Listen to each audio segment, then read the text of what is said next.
एक गुरु ने अपने आश्रम के सभी शिष्यों को देश के सबसे बड़े विश्वविद्यालय में अध्ययन और ज्ञान प्राप्ति के लिए यात्रा में भेजा था। अध्ययन का समय पूरा होने पर एक को छोड़कर बाकी सभी शिष्य आश्रम में गुरु के पास वापस आ गए।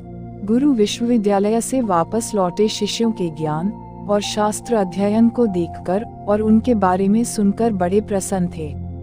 शिष्यों ने बहुत सारे शास्त्रों और ग्रंथों को कंठस्थ कर लिया था। कुछ महीनों बाद वह पीछे छूटा हुआ शिष्य भी आश्रम वापस आ गया।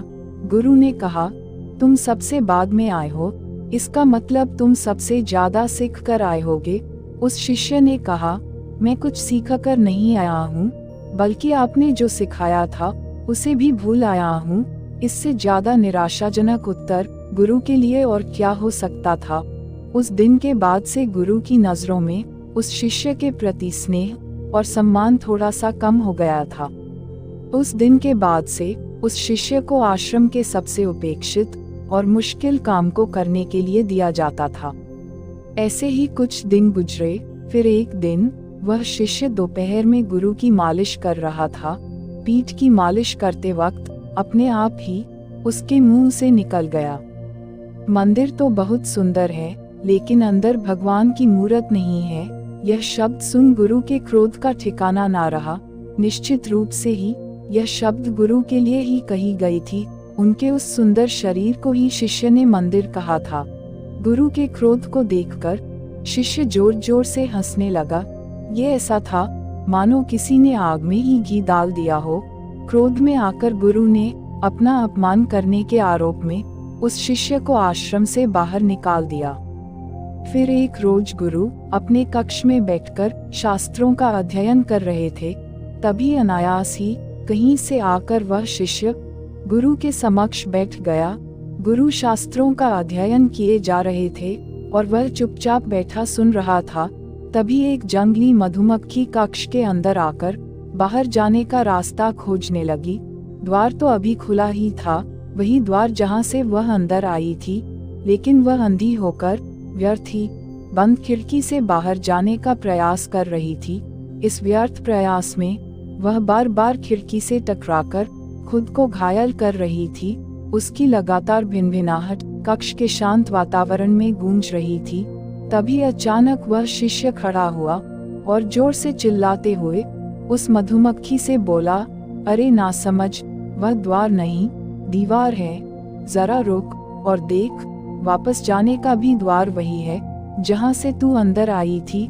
उस मधुमक्खी ने तो नहीं सुनी, परंतु उस गुरु ने इस बात को सुना और उसे द्वार मिल गया। उसने पहली बार उस शिष्य के आंखों में बड़े ध्यान से देखा और उसने पाया कि यह शिष्य अब वह इंसान नहीं था जो यात्रा में गया था। यह तो एकदम ही अलग इंसान था। यह एकदम ही अलग आंखें थी। इसने वहां जो सीखा था वह कोई साधारण सीख ना थी।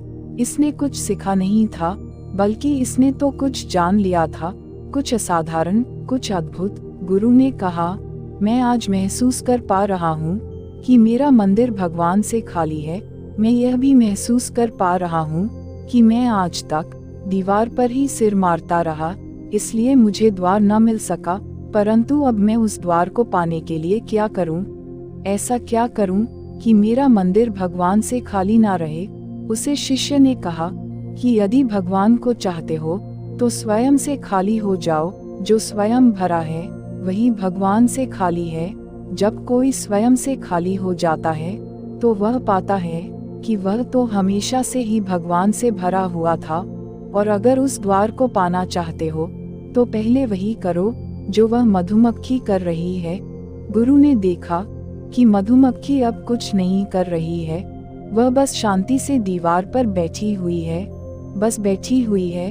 उसने देखा, समझा, महसूस किया और जागा। उसे ऐसा लगा जैसे उसके भीतर अंधेरे में एक बिजली सी कौंध गई हो। अचानक उसने देखा कि मधुमक्खी को द्वार मिल गया। वह उसी द्वार से वापस जा रही थी। चित्त जब शांत होता है तो द्वार मिल ही जाता है। जब अंदर की सारी भागदौड़, सारी खोज खत्म हो जाती है तो चित्त शांत हो जाता है और शांत वस्तुओं में चित्त ही वह द्वार है। गौतम बुद्ध ने भी अपने उपदेशों में कहा है कि चित्त का शांत होना ही खुद को जानने की दिशा में बढ़ाया गया पहला कदम है। गौतम बुद्ध ने अपने उपदेशों में इस बात पर जोर दिया है कि अगर कोई इंसान खुद को जानना चाहता है तो सबसे पहले उसको अपने विचारों और भावनाओं पर पूर्ण नियंत्रण होना चाहिए। लेकिन इसका मतलब यह नहीं कि आप सोचना ही बंद कर दें, यह तो एक साधारण इंसान के लिए संभव ही नहीं है। इसका मतलब यह है कि हमें अपने माइंड के थिंकिंग पैटर्न को प्रैक्टिस के थ्रू ऐसे रीडिज़ाइन करना है कि यह एक थॉट प्रोड्यूसर नहीं बल्कि थॉट ऑब्जर्वर की तरह कार्य करे, या किसी चीज़ को देखकर उसके बारे में धारणा बनाने की बजाय सिर्फ उसे ऑब्जर्व करें, उसे उसी रूप में देखें। अपने शिष्यों को यही सिखाने के लिए गौतम बुद्ध ने विपासना मेडिटेशन का सिद्धांत दिया था, जो कि हमारे थिंकिंग पैटर्न को रीडिज़ाइन करने में हमारी मदद करता है। दूसरी कहानी। एक बार मौलीपुत्र नाम का एक इंसान गौतम बुद्ध के पास आया और बोला, बुद्ध, मैंने तुम्हारे बारे में बहुत सुना है कि तुम बहुत बड़े आत्मज्ञानी हो। तुम सबके प्रश्नों के उत्तर देकर उन्हें संतुष्ट कर देते हो। मेरे भी कुछ प्रश्न हैं, मैं बरसों से खोज रहा हूँ लेकिन मुझे मिले नहीं। यदि तुम मेरे प्रश्नों के उत्तर देकर मुझे संतुष्ट कर सके तो मैं मान जाऊंगा कि तुम बहुत बड़े आत्मज्ञानी हो। बुद्ध ने मुस्कुराते हुए कहा, मौलीपुत्र, क्या तुम सिर्फ अपने प्रश्नों के उत्तर पाना चाहते हो या उत्तर पाने के बदले में कुछ खोना भी चाहते हो?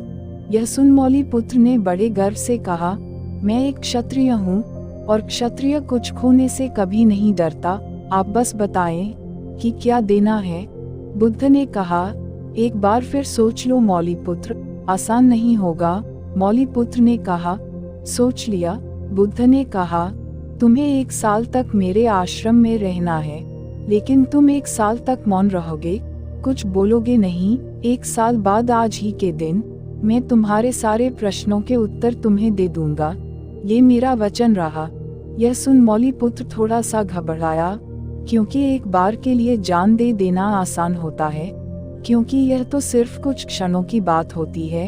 ऐसे ऐसे जहर हैं कि 3 सेकंड में प्राण निकल जाते हैं। इसके लिए केवल एक बार साहस जुटाने की जरूरत पड़ती है।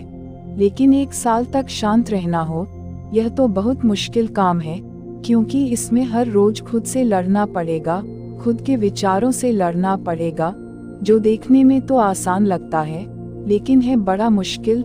कई बार साधारण लगने वाले कार्य बड़े मुश्किल होते हैं, लेकिन मौलीपुत्र ने तो सबके सामने वचन ही दे दिया था।